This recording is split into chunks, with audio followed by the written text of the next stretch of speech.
Selamat berjumpa kembali, tentunya dengan saya, guru matematika kalian.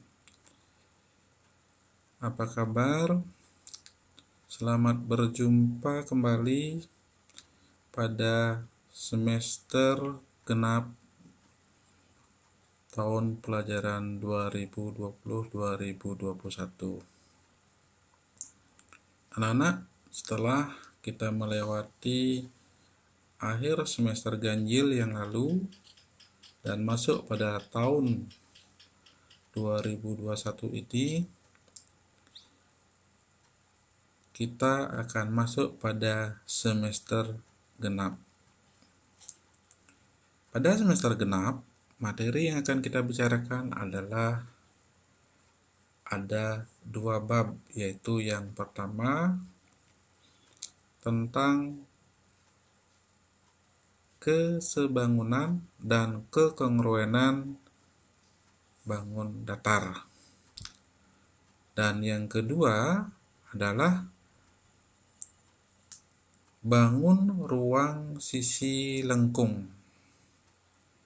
Jadi pada semester genap ini kita akan membicarakan 2 bab, yaitu yang pertama tentang kesebangunan dan kongruenan pada bangun datar, dan yang kedua yaitu tentang bangun ruang sisi lengkung.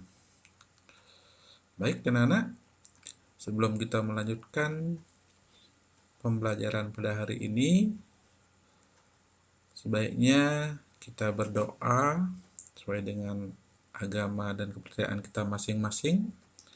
Semoga pembelajaran ini dapat berjalan dengan baik, dan tentunya pada masa pandemi ini kita dapat melewati semuanya dengan baik, dan kita diberikan kesehatan serta kebahagiaan. Anak-anak, materi yang kita pelajari pada hari ini adalah tentang kesebangunan pada bangun datar. Apa dan bagaimana tentang kesebangunan? Mari kita lihat pada materi berikut. Yang pertama yang kita bahas adalah bangun-bangun yang sebangun. Bangun-bangun yang sebangun yang kita bicarakan nanti adalah berhubungan erat dengan bangun-bangun segitiga. Bagaimana 2 bangun itu dikatakan sebangun? Atau kapan 2 bangun dinyatakan sebangun? Yang sering disebut dengan syarat 2 bangun sebangun. 2 bangun dikatakan sebangun jika yang pertama, sudut-sudut yang bersuaiannya sama besar, dan kedua, sisi-sisi yang bersuaiannya sebanding. Anak, perhatikan 2 syarat ini, di mana pada 2 syarat ini ada kata dan.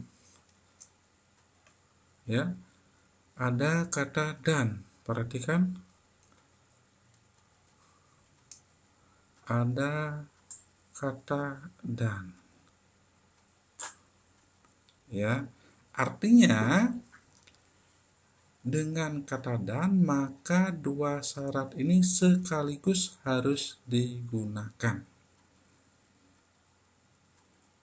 Kata sebangun sering disimbolkan dengan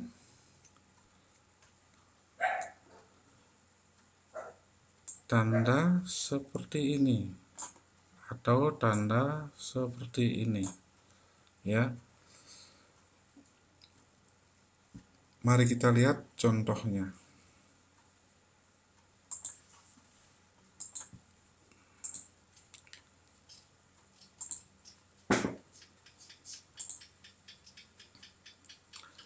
Perhatikan gambar persegi panjang berikut. Yang pertama Saya berikan sebuah persegi panjang ABCD dengan panjang 5 dan lebarnya 3. Yang kedua, persegi panjang PQRS, panjangnya 10, lebarnya 5 cm. Dan yang ketiga, persegi panjang KLMN, panjangnya 15 dan lebarnya 9 cm.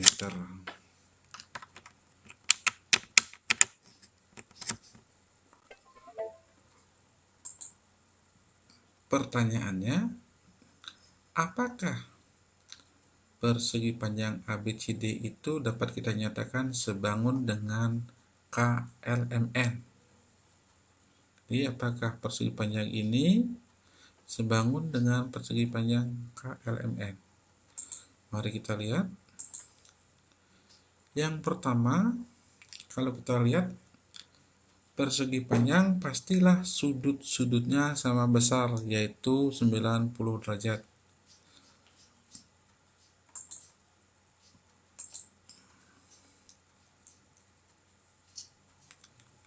Sudut A dalam hal ini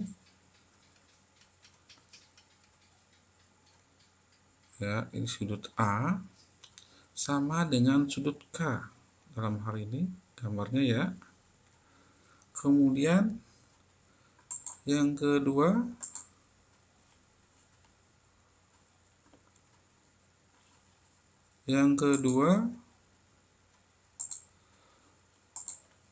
sudut B sama dengan sudut L. Yang ketiga, sudut C sama dengan sudut M, dan yang terakhir sudut D sama dengan sudut N. Lihat, sudut B sama dengan sudut L, kemudian sudut C sama dengan sudut N, dan terakhir sudut D sama dengan sudut N.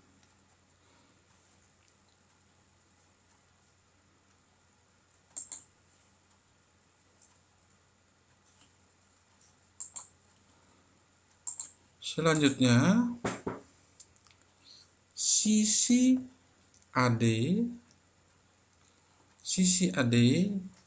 bersesuaian dengan sisi KN, dan sisi AB bersesuaian dengan sisi KL, sehingga AD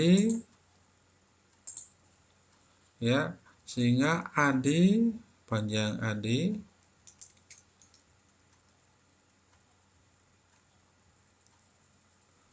ini AD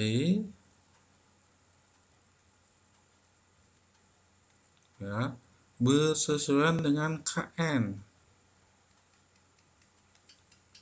dan AB yang ini bersesuaian dengan sisi ini. Akibatnya AD berbanding KN, jadi panjang AD 3 cm, kita bandingkan dengan KN, sama dengan 1:3.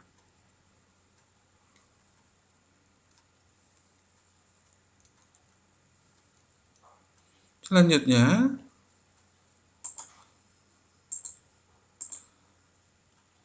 AB kita bandingkan dengan KL, yaitu 5:3. 5:15, atau sama dengan 1:3. Jadi perhatikan, sisi-sisi yang bersesuaian yaitu AD dengan KN, AB dengan KL memiliki perbandingan yang sama. Karena perbandingannya yang sama,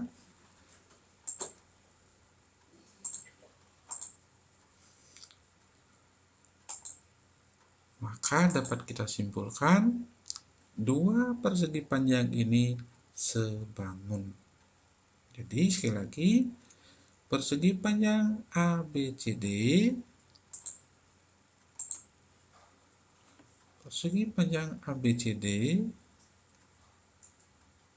sebangun dengan persegi 3KLMN. Jadi kalau saya tuliskan di ABCD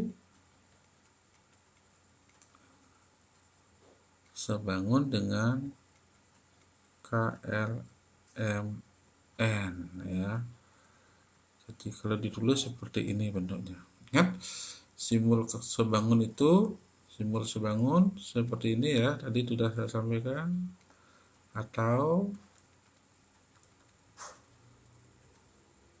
ada yang menulis seperti itu. Artinya itu sebangun. Oke, Nana. Jadi dua bangun dinyatakan sebangun apabila dua syarat ini terpenuhi, yaitu sudut-sudut yang bersayangnya sama besar dan sisi-sisi yang bersayangnya sebanding. Ya, itulah kenapa dua bangun itu bisa kita nyatakan sebangun. Oke, selanjutnya mari kita lihat.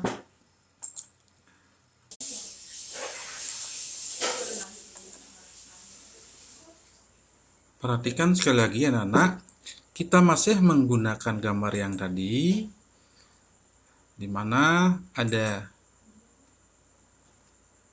3 buah persegi panjang.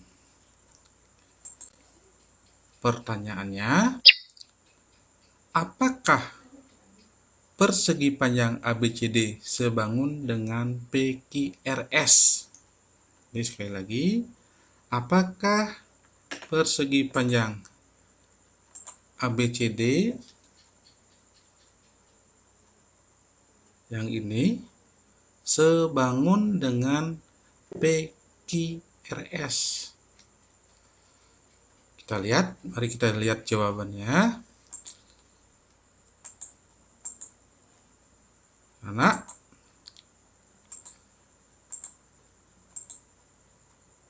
sudut-sudut yang bersesuaiannya dari persegi panjang ABCD dan PQRS, yang pertama sudut A sama dengan sudut P. Berikutnya sudut B sama dengan sudut Q. Sudut C sama dengan sudut R. Dan terakhir sudut D sama dengan sudut S.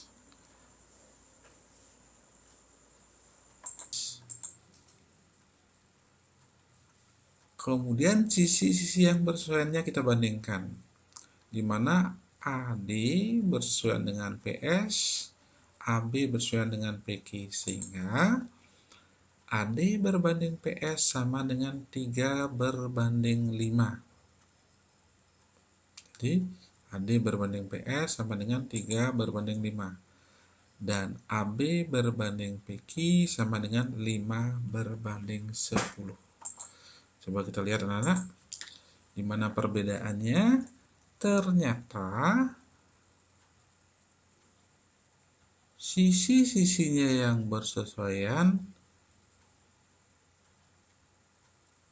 perbandingannya tidak sama atau tidak sebanding. Jadi AD berbanding PS tidak sama dengan AB berbanding PQ. Karena jelas 3/5 tidak sama dengan 1/2. Dengan demikian dapat kita simpulkan persegi panjang ABCD tidak sebangun dengan PQRS. Jadi kesimpulannya, secara umum dua bangun dinyatakan sebangun apabila seperti tadi memenuhi dua syarat sekaligus seperti yang di awal saya sampaikan.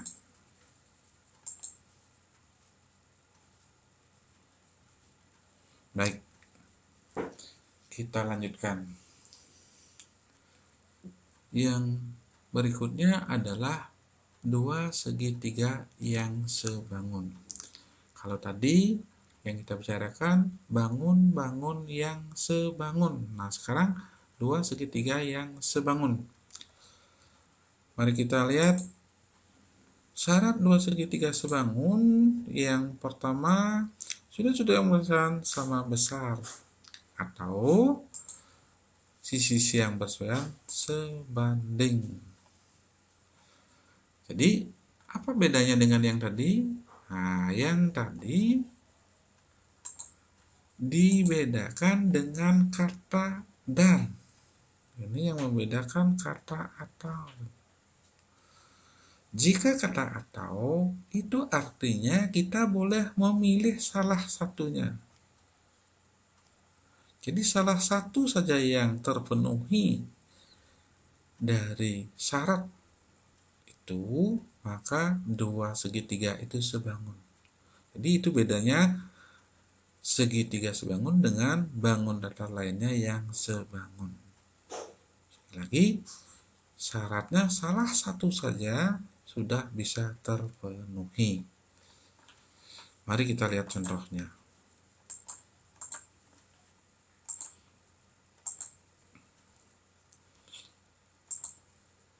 Perhatikan gambar yang saya berikan. Saya berikan dua buah segitiga. Yang pertama segitiga KLM, yang kedua segitiga TRS. Pertanyaannya, apakah kedua bangun ini sebangun? Mari kita lihat. Jadi untuk menunjukkan bahwa dua buah segitiga itu sebangun atau tidak, maka kita lihat perbandingan sisi-sisinya. Yang pertama, KL berbanding TS. KL berbanding TS sama dengan 9 berbanding 6. Kalau kita lihat, sama dengan 3 berbanding 2. Selanjutnya, KM berbanding TR sama dengan 12 berbanding 8. Selanjutnya, sama dengan 3 berbanding 2. LM berbanding SR sama dengan 15 berbanding 10 sama dengan 3 berbanding 2. Jadi, kalau kita lihat KL berbanding TS sama dengan KM berbanding TR sama dengan LM berbanding SR, yaitu sama dengan 3 berbanding 2. Jadi sisi-sisi yang bersebelahannya memiliki perbandingan yang sama. Dengan demikian,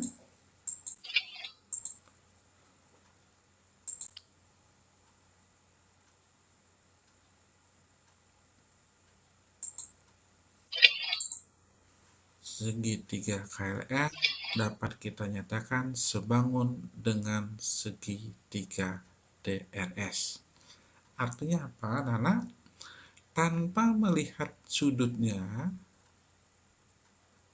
jadi tanpa melihat sudutnya, kita hanya dengan melihat sisi yang bersebelahan sudah dapat kita nyatakan bahwa dua segitiga itu sebangun.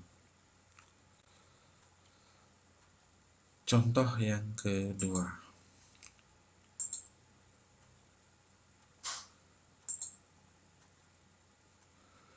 Dua segitiga ABC dan PQR. Sedemikian sudut-sudutnya, sudut A 50 derajat, sudut B 20 derajat, sudut C 110 derajat, sudut P sedemikian. Apakah segitiga ABC sebangun dengan segitiga PQR? Mari kita lihat. Sudut CAB sama dengan sudut PQR, besarnya 50 derajat. sudut ABC sama dengan sudut QPR besarnya 20 derajat dan sudut ACP besarnya sama dengan sudut PRQ yaitu 110 derajat. Jadi karena sudut-sudut yang bersebelahan pada kedua segitiga tersebut sama, maka dapat kita katakan segitiga ABC sebangun dengan segitiga PQR. Artinya, anak-anak, saya ulang kembali, dua segitiga dapat kita nyatakan sebangun hanya dengan melihat sisi-sisi yang bersebelahannya sebanding atau sudut-sudut bersebelahannya sama besar. Sekali lagi, dengan hanya satu syarat dari dua syarat yang ditentukan sudah terpenuhi, maka keduanya dapat dinyatakan sebangun.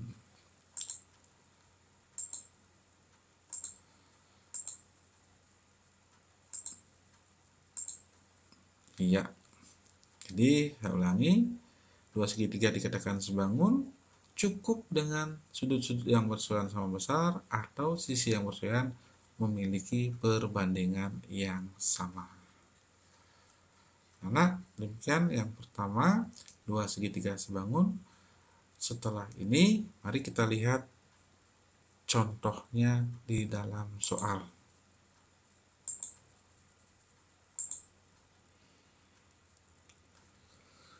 Yang berikutnya, bagaimana caranya menentukan panjang sisi-sisi dari dua segitiga yang sebangun. Yang selanjutnya nanti kita gunakan sebagai pedoman di dalam menjawab soal-soal. Mari kita lihat gambar yang saya berikan. Diketahui segitiga ABC sedemikian rupa, ya, segitiga ABC sedemikian rupa. Kemudian segitiga ADE. Jadi segitiga ADE berimpit sedemikian rupa sehingga ya DE, ya, ini DE sejajar dengan BC.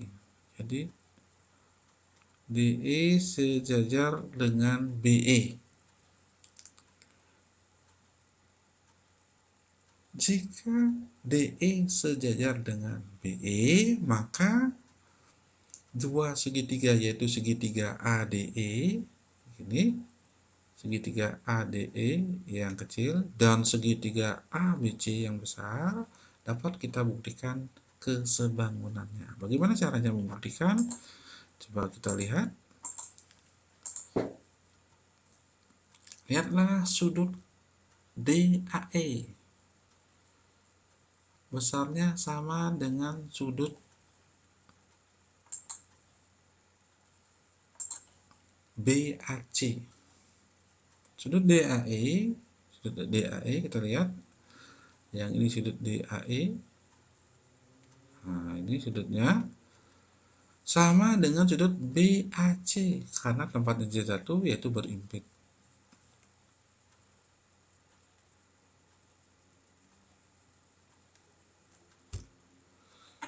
Selanjutnya, yang kedua, sudut ADE.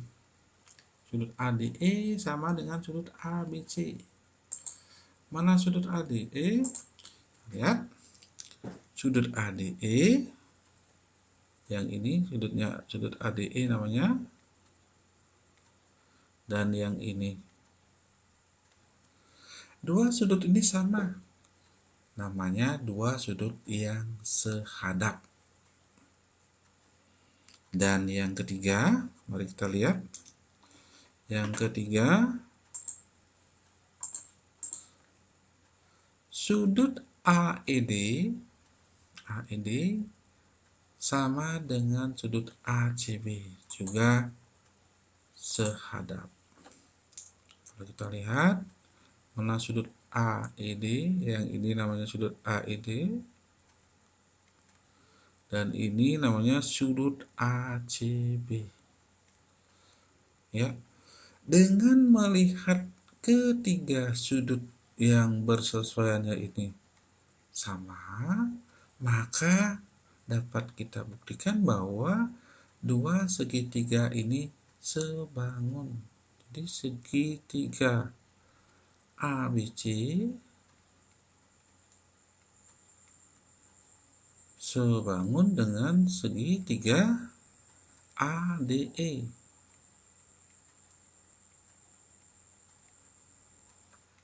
Ini terbukti.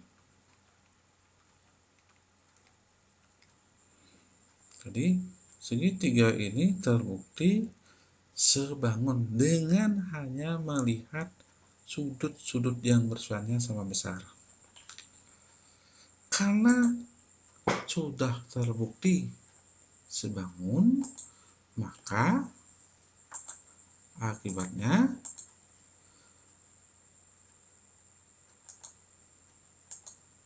sisi-sisinya yang bersesuaian memiliki perbandingan yang sama. Dalam hal ini, jika AD kita bandingkan AB sama dengan DE berbanding BC, sama dengan AE berbanding AC.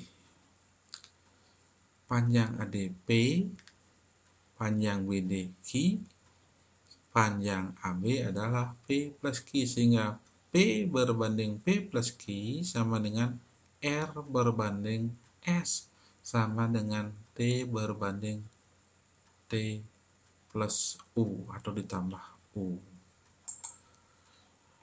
Atau P berbanding Q sama dengan T berbanding U. Atau P berbanding T sama dengan Q berbanding U. Nah, inilah yang kita nanti gunakan, ya. Inilah yang nanti kita akan gunakan untuk menentukan panjang sisi-sisi pada dua segitiga yang sebangun. Jadi sekali lagi, inilah yang kita gunakan sebagai dasar nanti untuk menentukan panjang sisi segitiga, dua segitiga yang sebangun. Anak, kalau anak memandang perlu silahkan dicatat sebagai rangkuman, karena selanjutnya kita akan coba pada bentuk soal-soal. Gimana anak-anak? Iya, cukup panjang, tapi cukup jelas yang saya sampaikan. Sampai saya sampaikan juga kita lengkapi dengan animasi. Baik anak-anak, kita lanjutkan dengan contoh soal. Saya berikan soal gambarnya sama dengan yang tadi. Segitiga ABC diketahui sebangun dengan segitiga ADE. Tentukanlah panjang BC dan CE. Dengan menggunakan cara yang tadi, yang saya sampaikan sebelumnya, kita bisa menentukan panjang sisi-sisi yang belum diketahui. Mari kita lihat, AD berbanding AB sama dengan DE berbanding BC. Jadi kalau saya tulis 3 berbanding 3 ditambah 6 sama dengan 4 berbanding X. Atau 3 berbanding 9 sama dengan 4 berbanding X. Kemudian kita kalikan silang, didapatkan X sama dengan 9 kali 4 dibagi 3. Atau X sama dengan 36 dibagi 3. Hasilnya X adalah 12. Jadi panjang BC adalah 12 cm. Gimana anak-anak? Saya ulangi. Mari kita lihat, saya ulangi. AD berbanding AB. Ini AD, ini ya, panjangnya 3 cm berbanding AB, panjangnya 9, sama dengan DE, panjangnya 4, dan BC yang ini panjangnya X. Jadi kalau kita masukkan, kita kalikan silang, ini dikalikan silang, didapat X sama dengan 9 kali 4, ini ya, dibagi 3.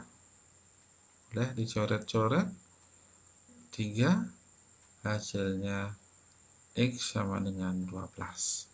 Jadi panjang BC adalah 12 cm. Gimana, Nak? Bisa dimengerti? Iya. Kalau sudah bisa dimengerti, silahkan anak-anak coba berapakah panjang CE. Ya.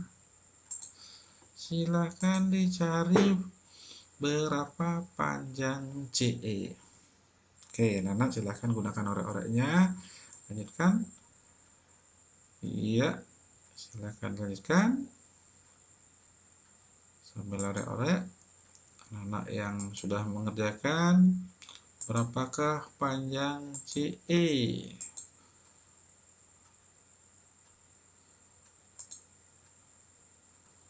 Jadi panjang CE, gimana caranya mencari panjang CE? Ada 2 cara, anak-anak, untuk mendapatkan panjang CE. Mari kita bersama-sama jawab.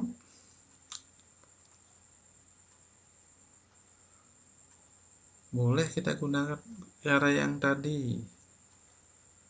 AD berbanding BD sama dengan AE berbanding CE. Nah, boleh kita gunakan yang ini. 3 berbanding 6 sama dengan 2 berbanding Y. Nah, ini disederhanakan, boleh. Hasilnya 1 banding 2 sama dengan 2 berbanding Y. Maka Y hasilnya sama dengan 4. Oke, ada yang mendapatkan itu? Kalau sudah mendapatkan 4, anak-anak berarti sudah mengerti. Atau gunakan cara yang kedua. AD berbanding AB sama dengan AE berbanding AC. Tinggal kita masukkan 3 berbanding 3 ditambah 6, 9 sama dengan AE 2 berbanding 2 ditambah Y.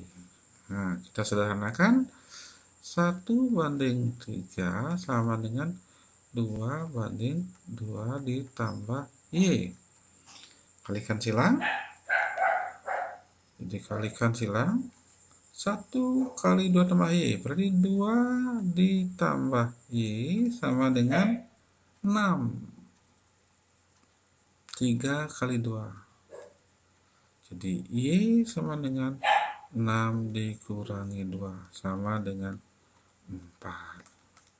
Jadi menghasilkan sama Y didapat 4. Gimana, Nak?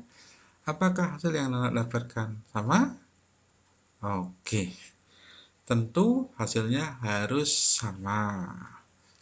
Anak, bisa dilanjutkan? Iya. Ada yang belum mengerti? Ya, mari kita lanjut pada soal berikutnya. Mari kita lihat soal berikutnya.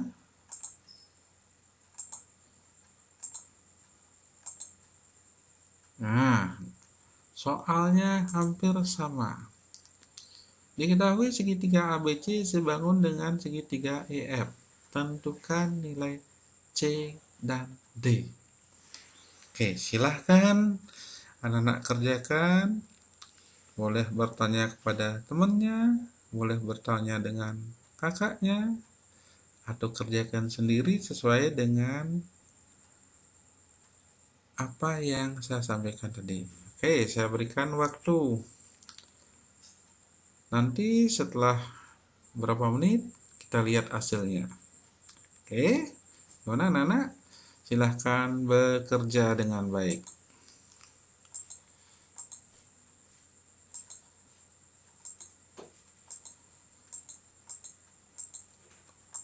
Kalau kita kerjakan hasilnya, ya anak-anak, kalau anak-anak kerjakan,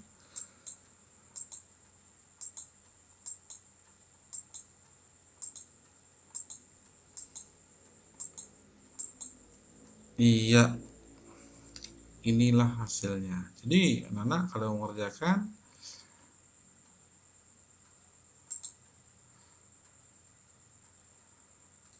ya anak-anak silahkan dicermati dengan baik. Nanti setelah anak-anak bisa mengerjakan ini, sekali lagi anak silahkan dicocokkan hasilnya. Apakah sudah sama? Kalau sudah sama berarti anak-anak sudah memahami dengan baik. Kalau belum sama berarti anak-anak perlu mengulang lagi, perlu melihat-lihat lagi. Gimana anak? Sudah? Baik. Dengan demikian, materi pada hari ini kita sudahi, dan tentunya anak-anak tetap semangat, tetap di rumah, tetap belajar, dan terakhir salam sehat. Sampai berjumpa kembali pada lain kesempatan, tentunya pada pertemuan selanjutnya.